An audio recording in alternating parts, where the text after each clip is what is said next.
Նախապատրաստվի Մարիաննա Ղարամանյանը։ Ուժեղ Հայաստանի խմբակցության արգելի պատգամավորներ եւ Հայաստան խմբակցության պատգամավորներ, ովքեր հետևում են մեզ նաեւ այլ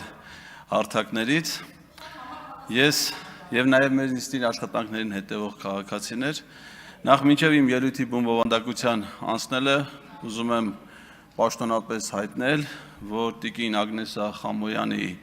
կասկածները իբր պարոն Վարդևանյանի օգտին տրված քվեներ եղել են քյաբաբով տրված ընտրակաշառքներով անհիմն են, նման բան տեղի չի ունեցել,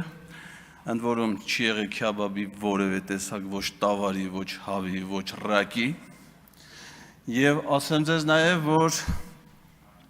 պարոն Վարդևանյանի օգտին վստահ եմ, որ բոլոր պատգամավորները քվեարկել են սահմանադրությամբ իրենց սեփական խղճից եւ համոզմունքներից ելնելով, որի արդյունքում պարոն Վարդևանյանը մեր նախագահությունում նստած 4 պաշտոնյաներից միակն է,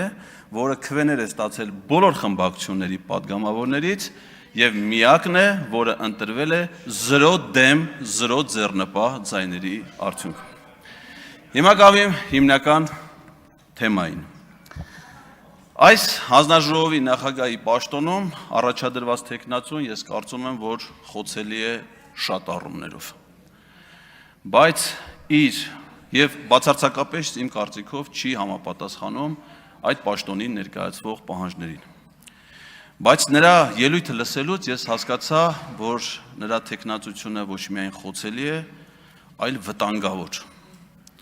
Սպառնալիք Հայաստանի Հանրապետության անվտանգության համար։ Եվ եթե նա միայն մենակ լիներ իր այդ կարծիքի հետ, կարող ենք մտածել, որ դա անհատական սպառնալիք է։ Բայց քանի որ նրա ներկայացրած մոտեցումները համընկնում են նաև Հայաստանի վարչապետի,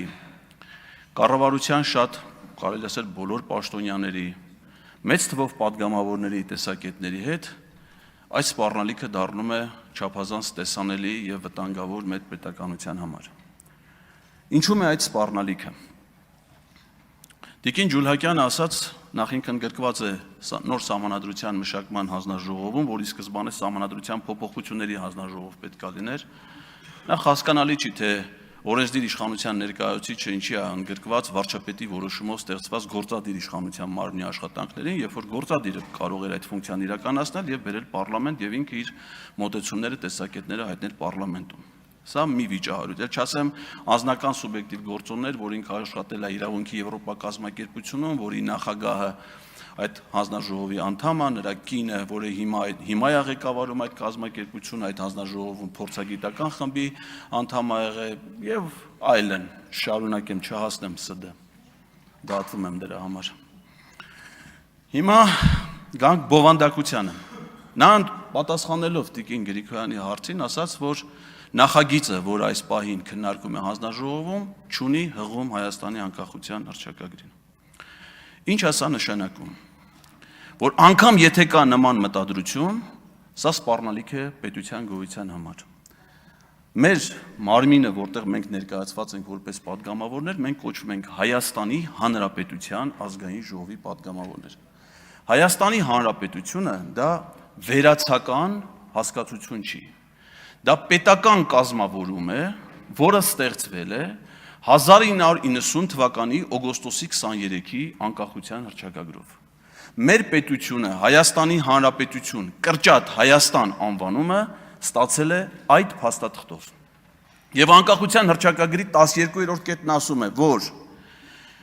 այս սույն հռչակագիրը հիմք է հանդիսանում Հայաստանի Հանրապետության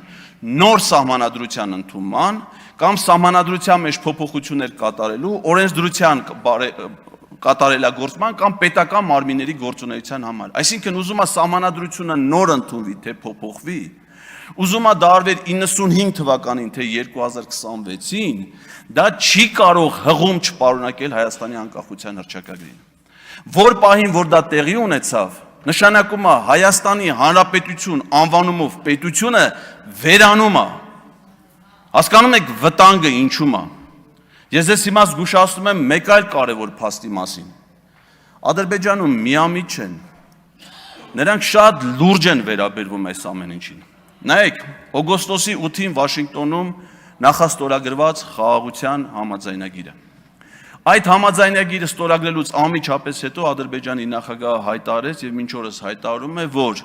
Հայաստանում նոր սահմանադրության ընդունումը նախապայման է այդ խաղաղության պայմանագրի ստորագրման համար։ Եվ ասաց, որ դա Հայաստանի տնային աշխատանքն է, երբ որ այդ աշխատանքը կկատարեն, այդ փոփոխությունը կլինի, նոր կստորագրվի պայմանագիր։ Այսինքն նախաստորագրված պայմանագիրը, որը միջազգային պայմանագրերի մասին Հայաստանի Հանրապետության օրենքով չունի բացարձակապես ոչ մի իրավաբանական արժեք ու նշանակություն, այլ ընդամենը սահմանում է ընդհանուր նորմեր հետագա բանակցությունների եւ փաստաթղթի վերջնականացման համար։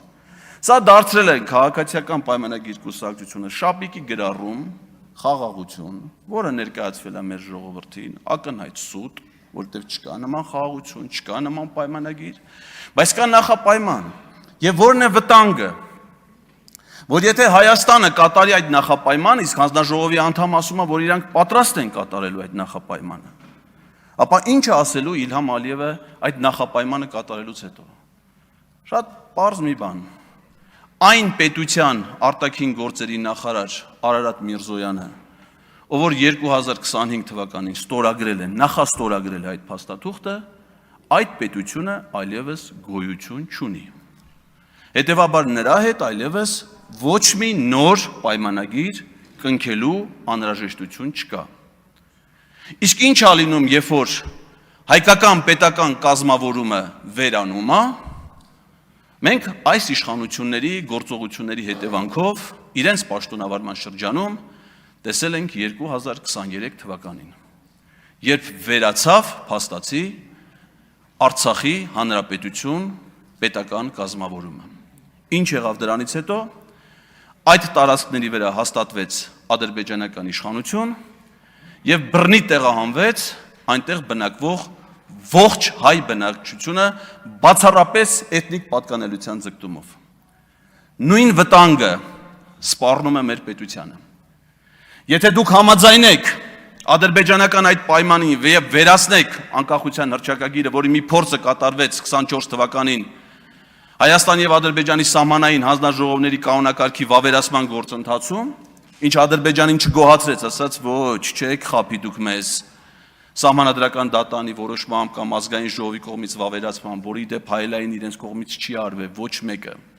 Ադրբեջանի ՍԴՆ դա չի քննարկել, Ադրբեջանի խորհրդարան դա չի վավերացրել։ Միայն նախագահն է վավերացրել եւ հրապարակել, ինչը պետք է արվեր նաեւ ստե, որտեղ մեր սահմանադրությամբ էլ ասում է, վավերացման ոչ ենթակա միջազգային պայմանագրերը ստորագրում եւ հրապարակում է հանրապետության նախագահը։ Այնտեղ դա է արվել, ստեղ էլ պիտի դա արվեր, Հրայր Թոմասյանի հատուկ կարծիք։ Եվ ինչ պիտի արվեր, ինչը արվելու, պետականությունը վերանալու է եւ այստեղ հաստատվելու է ադրբեջանական իշխանությունը։ Ադրբեջանցիները արդեն որոշել են այդ պետության անունը, դա իրենք անվանում են Արևմտյան Ադրբեջանի Հանրապետություն։ Ես խնդրում եմ ձեզ, զգույշ եղեք, խնդրում եմ, սա նաեւ ձեր անվտանգության խնդիրն է։ Այսպիսի մի գեղեցիկ ազգային ժողովի շենք կար նաև ազգային Արցախում, Ստեփանակերտում։ Դուք ինքներդ եք այցելել այնտեղ, հպարտությամբ լուսանկարներ հրապարակել ձեր սիրելի Արցախից։ Հիմա դուք դրա հնարավորությունը չունեք։